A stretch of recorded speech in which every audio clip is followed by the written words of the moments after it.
Dave grew up on a farm, and not those mass-producing products kinds of farms. It was a small family-owned business on a small parcel of land. Most of their neighbors were farmers too, although they all had different products. They all thrived.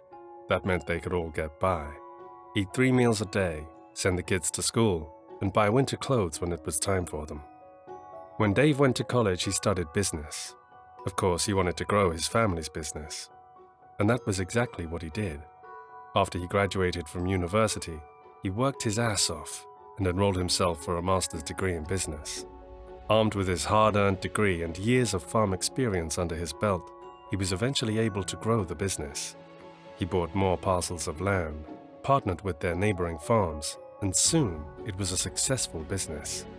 Dave moved to the city to head the business side of things, while his family managed the farm and that side of the business. However, it wasn't only the business Dave was able to nurture. His childhood friend, Lucy, had been there for him since day one, and so it didn't come as a surprise that the two developed feelings for each other.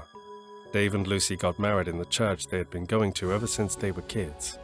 Soon after the wedding, the two moved to the city to take care of the growing business. Not long after the big move to the city, the couple was blessed with a healthy baby girl, Angela.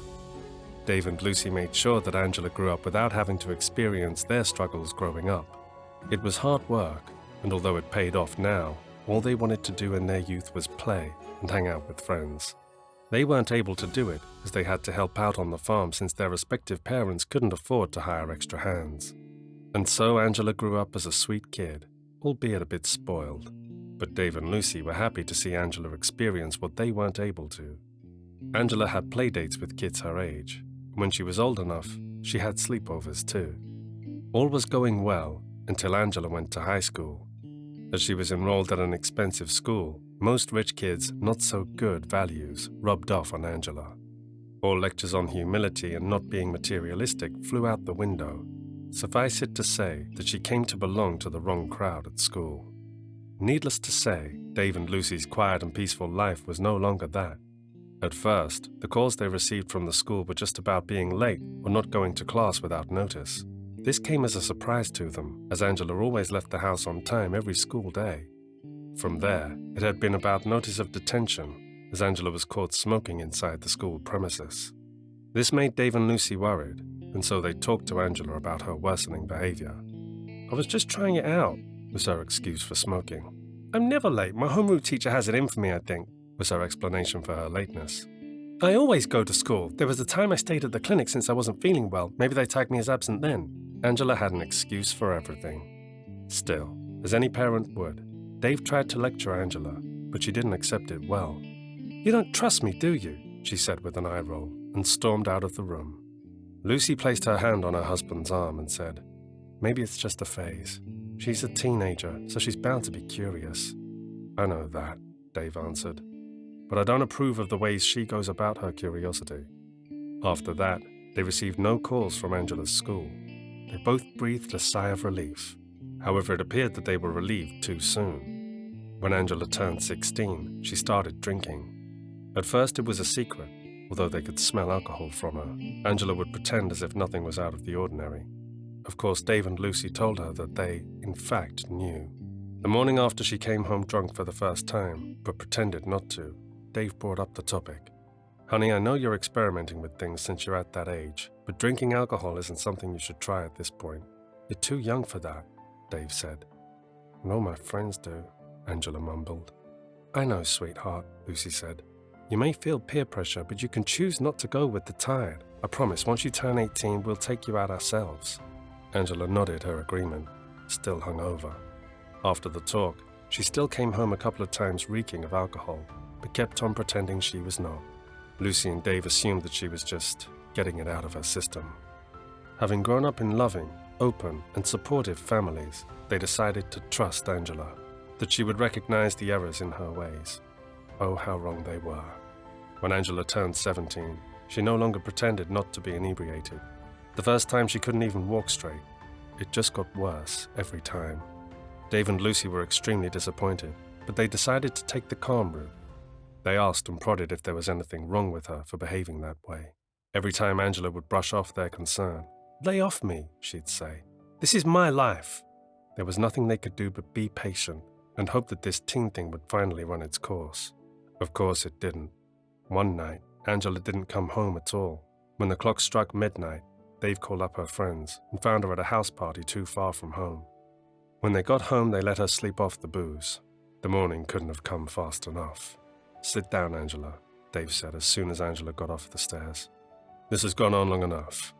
Recognizing her father's no-nonsense tone, she did as told. "What's really the matter, Ange? Why do you choose to behave this way?" Dave asked. "Nothing really, it's just that all my friends do it, and I'll be an outcast at school if I don't follow their lead," she answered. "That's no excuse, and you know that," Lucy said, astonished. "Here's the thing, young lady," Dave began.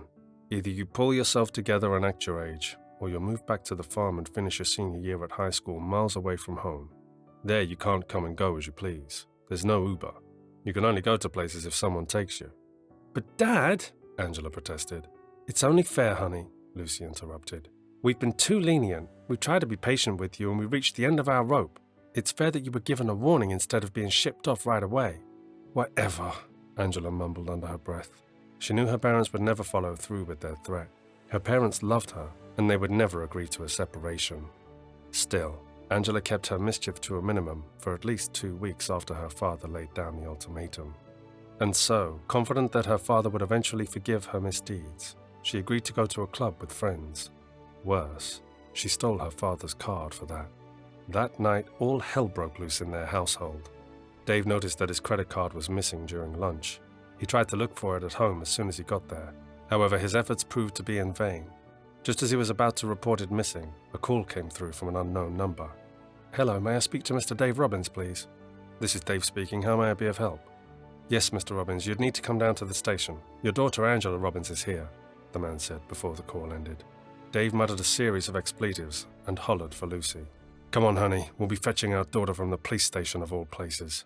Never once have either Lucy or Dave been at a police station, and having to go there because of their daughter left a bitter taste in their mouth. Once there, the officer in charge was quick to keep them in the loop.